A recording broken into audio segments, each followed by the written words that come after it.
दोस्तों भारत के नेतृत्व में वर्ल्ड बैंक को झुकना पड़ा है। जी हाँ दोस्तों, ग्लोबल साउथ ने वर्ल्ड बैंक जो एक प्रकार से एजेंडा को प्रमोट करता था पश्चिमी देशों के एनजीओज के, उन एजेंडा को अब रोक लगाना पड़ेगा। दरअसल दोस्तों, आपने जितने भी वेस्टर्न इंडिकेटर्स देखे होंगे, डेमोक्रेसी इंडेक्स हो गया, हंगर इंडेक्स हो गया, सब में किस प्रकार से ऊल जलूल रैंकिंग आती है। अब दोस्तों, इन सब के पीछे कारण था वर्ल्ड बैंक का एक बहुत बड़ा इंडिकेटर, वर्ल्ड गवर्नेंस इंडिकेटर। दोस्तों, ये सिर्फ और सिर्फ भारत के खिलाफ प्रोपेगेंडा ही चला के डायरेक्टली हमारे इमेज को ही खराब नहीं कर रहा था, बल्कि हमारे ऊपर एक आर्थिक अटैक भी होता था क्रेडिट रेटिंग के रूप में। क्योंकि दोस्तों, ये जो वर्ल्ड गवर्नेंस इंडिकेटर था, इसका इस्तेमाल करके क्रेडिट रेटिंग भी डिसाइड होता है। अब दोस्तों, भारत के परसिस्टेंट एफर्ट्स ने, फाइट ने वर्ल्ड बैंक को झुकने पे मजबूर कराया है। दरअसल दोस्तों, अगर आप अखबार खोले तो आप ये न्यूज़ पढ़ रहे होंगे, वर्ल्ड बैंक में एक बड़ा रिफॉर्म हो रहा है। अब दोस्तों, वैसे तो इस पर बहुत चर्चा होनी चाहिए क्योंकि ये ग्राउंड ब्रेकिंग है। ये जो होने वाला है, इससे बहुत बड़ा इंपैक्ट आने वाला है, लेकिन अनफॉर्चुनेटली इसकी कवरेज ना तो आपको मेन स्ट्रीम मीडिया में मिलेगी, ना ही बाकी यूट्यूब चैनल से मिलने वाली है। लेकिन हमारा दायित्व है, जो संजीव सान्याल जी ने इतने समय से जिसके लिए आवाज उठाई है, जो भारत जिसके लिए आवाज उठाया है, उसको हम अब जब वो फल देना शुरू हुआ है तो आप तक हम पहुंचाएं। दरअसल दोस्तों, सबसे बड़ा प्रभाव होने वाला है भारत के क्रेडिट रेटिंग एजेंसीज पे। टाइम एंड अगेन भारत सरकार कह रही थी कि हमारी क्रेडिट रेटिंग एजेंसी, जो हमारा क्रेडिट आता है एज पर the global credit rating agencies, वो फेयर नहीं है, जिस वजह से हमें लो कॉस्ट में लोन नहीं मिलता है, हमारे यहाँ निवेश जिस समान से, जिस तरीके से आना चाहिए उस प्रकार से नहीं आता है। आप देख लीजिए, इटली और भारत की ही तुलना कर लीजिए, दोनों के जीडीपी में जमीन आसमान का अंतर है। गवर्नमेंट टू डेट रेशियो आप देख लीजिए, इंडिया का डेट टू जीडीपी अगर आप देख लीजिए, गवर्नमेंट डेट की यहां बात हो रही है, भारत का 83% करीब है, इटली का 144% है। और जो जीडीपी ग्रोथ रेट है, आप जानते ही हम 7% के करीब से ग्रो करते हैं, वो स्टैग्नेट कर रहे हैं, कुछ 1% पे ग्रो कर रहे हैं। इसके बावजूद भी इटली की जो क्रेडिट रेटिंग एजेंसीज ने क्रेडिट रेटिंग निकाली है वो ट्रिपल बी है विथ स्टेबल आउटलुक। वहीं भारत का अगर आप देखें तो ट्रिपल बी माइनस है एज पर दी मोस्ट एजेंसीज, क्योंकि कई एजेंसीज निकालती हैं। मतलब कि दोस्तों, इटली रैंक्स हायर, उसका क्रेडिट वर्दीनेस भारत से बेहतर है। तो ऐसा क्यों होता है? इसके पीछे बहुत बड़ा कारण है दोस्तों, वर्ल्ड बैंक का यही इंडिकेटर जो बदलने वाला है। दोस्तों, ये मदर ऑफ ऑल इंडिकेटर्स है, ये बाकी इंडिकेटर्स को भी बदलने पे मजबूर करना पड़ेगा, क्योंकि इसी डेटा को कोट किया जाता है जब आप डेमोक्रेसी इंडेक्स और वो सारा इंडेक्स निकालते हैं। दोस्तों, यहां पे सबसे बड़ा प्रभाव लेकिन क्रेडिट रेटिंग पर आने वाला है। चाइना को इस प्रकार से इन्होंने प्रभावित नहीं किया, क्योंकि कहीं ना कहीं वो जो वेस्टर्न एनजीओ थी उनकी पकड़ चाइना पे भी थी, और चाइना के ग्रोथ से उनका ग्रोथ भी लिंक्ड था, जिस वजह से चाइना का अगर आप देखें तो क्रेडिट रेटिंग A+ से AA- इंप्रूव किया गया था दिसंबर 2010 में, जबकि उसका क्रेडिट टू जीडीपी रेशियो 142% से बढ़ के 205% हो गया, और आज के वक्त में करीबन 300% होने जा रहा है। लेकिन चाइना का क्रेडिट रेटिंग आप देखें तो इतना इंप्रूव्ड है, वहीं भारत का स्टेबल है, BBB- पे 2009 से लेकर अब तक। दोस्तों, इसके पीछे क्या कारण है? कारण था वर्ल्ड बैंक का ये इंडिकेटर, जो कि ये जो G7 लॉबी है, इनके यहाँ जो कुछ काम करने वाले एनजीओज हैं, उनके ये पकड़ में था। लेकिन अब वर्ल्ड बैंक ने कह दिया है इसमें सुधार लाना है, 1 साल का टाइम है, इसको पूर्ण रूप से बदला जाएगा। क्या होने वाला है, आइए जरा चर्चा करते हैं इस पर डिटेल में। पर इससे पहले आगे बढ़े, बहुत जरूरी अनाउंसमेंट है, केवल 1200 रुपए प्रति माह में आप अपने आईएएस बनने के सपने को पूरा कर सकते हैं। जी हाँ दोस्तों, आप देख सकते हैं हम स्पेशल बैच बना रहे हैं, ऑलरेडी इसका टाइमलाइन भी आ गया है। 2026 के लिए बैच है, 2027 के लिए बैच है, इंग्लिश में है, हिंदी में है, तो आप निश्चिंत होकर जुड़ सकते हैं। आईएएस का सपना दोस्तों, जी हाँ, आप देख सकते हैं प्लस मेंबरशिप आप अभी लेंगे तो 2026 का टारगेट ईयर वाला बैच है, यानी कि लंबा ड्यूरेशन आपको मिल रहा है केवल 32,999 रुपए में। अगर आप आइकनिक सब्सक्रिप्शन लेते हैं, जिसमें आपको मेंटरशिप भी मिल रही है, नोट्स भी मिल रही है, ये 46,999 रुपीज में अवेलेबल है।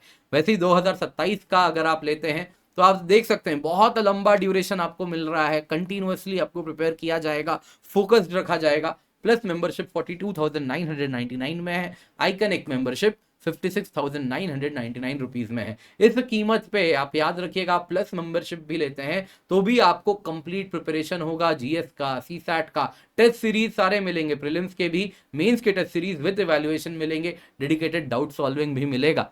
क्वालिटी कोर्स है, आप निश्चिंत होकर जुड़ सकते हैं। इसके सिवा आप 2026-2027 का बैच लेते हैं तो आपके लिए और भी चीज है। अगर आप 2 साल या उससे अधिक का सब्सक्रिप्शन ले रहे हैं तो आपको CSE एश्योरेंस मिलता है, मतलब कि यदि आप एग्जाम नहीं क्लियर कर पा रहे उसके बाद तो आपको 1 साल का फ्री एक्सटेंशन हम देंगे।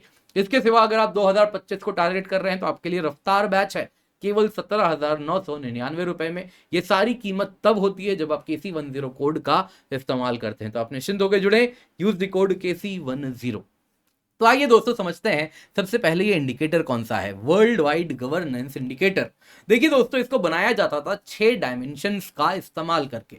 6 डायमेंशन में पहला था वॉइस एंड अकाउंटेबिलिटी, दूसरा है political science and absence of political stability and absence of violence और टेररिज्म, तीसरा था गवर्नमेंट इफेक्टिवनेस, चौथा था रेगुलेटरी क्वालिटी, पांचवा था रूल ऑफ लॉ, छठा था कंट्रोल ऑफ करप्शन। ये 6 डायमेंशंस थे जिससे वर्ल्ड गवर्नेंस इंडिकेटर बनता है। अब दोस्तों सवाल उठता है कि इसके द्वारा केवल इंडिकेटर ही नहीं आ रहा था, जो ग्लोबल डिसीजन मेकिंग होती थी फाइनेंशियल वर्ल्ड में, जैसे कि क्रेडिट रेटिंग, इसी के ऊपर निर्धारित होती थी। इसके सिवा अगर आप देखें तो एकेडेमिया भी इसी को यूज करके दुनिया भर के अदर इंडिकेटर्स, जो अन्य इंडिकेटर बनते हैं, जैसा मैंने आपको एग्जांपल दिया डेमोक्रेसी इंडेक्स, वैसे ही हंगर इंडेक्स, उन सब में भी इसी को कोट किया जाता है, यही data as it is use किया जाता है। अब दोस्तों इतना अगर ये संवेदनशील इंडिकेटर है तो ये तो वर्ल्ड बैंक के कंट्रोल में होना चाहिए था। सबसे पहले अगर आप देखिए 6 डायमेंशंस को ध्यान से देखें, लोगों को कितनी वॉइस है, क्या सरकार अकाउंटेबल है, क्या पॉलिटिकल स्टेबिलिटी है, क्या वायलेंस या टेररिज्म का कितना इंपैक्ट है, गवर्नेंस कितना इफेक्टिव है, रेगुलेटरी क्वालिटी कैसी है, रूल ऑफ लॉ हो रहा है कि नहीं, करप्शन कंट्रोल में है कि नहीं, ये अपने आप में सारे के सारे डायमेंशंस सब्जेक्टिव हैं। लेकिन इसको वर्ल्ड बैंक प्रिपेयर भी नहीं करती थी, केवल वर्ल्ड बैंक का ठप्पा लगता था अप्रूवल का। तो प्रिपेयर कौन करता था दोस्तों? ये प्रिपेयर करने का काम वेस्टर्न एनजीओस को आउटसोर्स कर दिया गया था। ये जो नॉर्थ अटलांटिक थिंक टैंक्स है, यानी कि अमेरिका और यूरोप में रहने वाले, उन लोगों ने ये सारा का सारा प्रिपेयर करना शुरू किया था। और इसके बाद जो इंडिया से डेटा आता था, ग्लोबल साउथ का जो कहना होता था कि ये रिफॉर्म्स लाने हैं, उन सबको साइडलाइन कर दिया जाता था। तो इस तरीके से अगर आप देखें तो इंडिया जो कि लार्जेस्ट डेमोक्रेसी है, हमको अनफेयरली असेस किया जाता था इसमें। वैसे ही इंडिया का इमेज भी खराब होता था जिस प्रकार का इनका असेसमेंट होता था। और इतना ही नहीं, हमारी क्रेडिट रेटिंग भी इंपैक्टेड होती थी, जिस वजह से इन्वेस्टमेंट डिसीजंस भी नेगेटिवली सफर करते थे भारत में। लेकिन फिर क्या हुआ है उसके बाद दोस्तों, वर्ल्ड गवर्नेंस इंडिकेटर में अब रिफॉर्म आने वाला है। भारत ने कंटिन्यूअसली प्रयास किया, उसके बाद अब वर्ल्ड बैंक को कहना पड़ा, हाँ अब वर्ल्ड वाइड गवर्नेंस इंडिकेटर हमारा ऑफिशियल प्रोडक्ट होने वाला है। मतलब कि अब आउटसोर्स नहीं हो सकता, ये बायस्ड वेस्टर्न एनजीओज को स्ट्रिंजेंट रिव्यू प्रोसेस होने वाला है डेटा पे।